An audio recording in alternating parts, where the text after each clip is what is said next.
కడప జిల్లా ప్రొద్దుటూరులో municipal chairman ఎన్నిక ప్రశాంతంగా ముగిసింది. ఆసం రఘురామిరెడ్డిని ఏకగ్రీవంగా ఎన్నుకున్నారు కౌన్సిలర్లు. దీంతో నెల రోజుల ఉత్కంఠకు తెరపడినట్లయింది. ఎన్నిక సమయంలో వైసీపీ కౌన్సిలర్లు గైర్హాజరయ్యారు.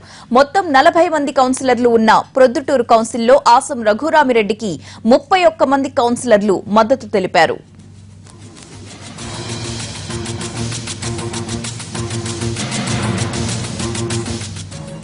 దీనికి సంబంధించిన పూర్తి సమాచారం మా ప్రతినిధి లక్ష్మీనాథ్ రెడ్డి అందిస్తారు. లక్ష్మీనాథ్ రెడ్డి, ప్రతిమ గత నెల రోజులుగా ఎంతో ఉత్కంఠతో ఎదురు చూస్తున్నటువంటి ప్రొద్దుటూరు మున్సిపల్ చైర్మన్ ఎన్నికకు తెరపడింది. కొద్దిసేపటి క్రితం అధిష్టానం ఆదేశాల మేరకు నిర్ణయించిన అభ్యర్థి ఆసం రఘురామిరెడ్డిని కౌన్సిలర్లందరూ ఏకగ్రీవంగా ఎన్నిక చేశారు. ఈ ఎన్నికను అధికారికంగా కాసేపట్లో ప్రకటించే అవకాశం ఉంది. మొత్తం మీద గత నెల రోజులుగా ప్రొద్దుటూరు రాజకీయాల్లో అనేకమైన మార్పులు జరిగాయి. గత నెల 15, 16 తేదీల్లో 2 విడతలుగా ఎన్నిక ప్రక్రియ చేయాలని చూసినా కూడా కొన్ని అవాంతరాలు, ఇరు వర్గాల మధ్య ఘర్షణల నేపథ్యంలో ఎన్నికలను 2 సార్లు వాయిదా వేయడం జరిగింది. ఎన్నికల కమిషన్ ఆదేశాలతో ఈరోజు ఎన్నిక ప్రక్రియ 11 గంటలకు ప్రారంభమైంది. ప్రారంభమైన నేపథ్యంలోనే తెలుగుదేశం పార్టీకి సంబంధించి ఆయనకు మద్దతు ఇస్తున్నటువంటి వైసీపీ నుంచి టీడీపీలకు వచ్చినటువంటి మరో 9 మంది అభ్యర్థులు కౌన్సిలర్లు ఆసం రఘురామిరెడ్డిని ఏకగ్రీవంగా మద్దతు ఇస్తూ ప్రకటించడంతో ఎన్నిక లాంఛనప్రాయంగా ముగిసింది. ఎన్నికలకు సంబంధించి మనతో పాటు తెలుగుదేశం పార్టీ కౌన్సిలర్ ఉన్నాడు.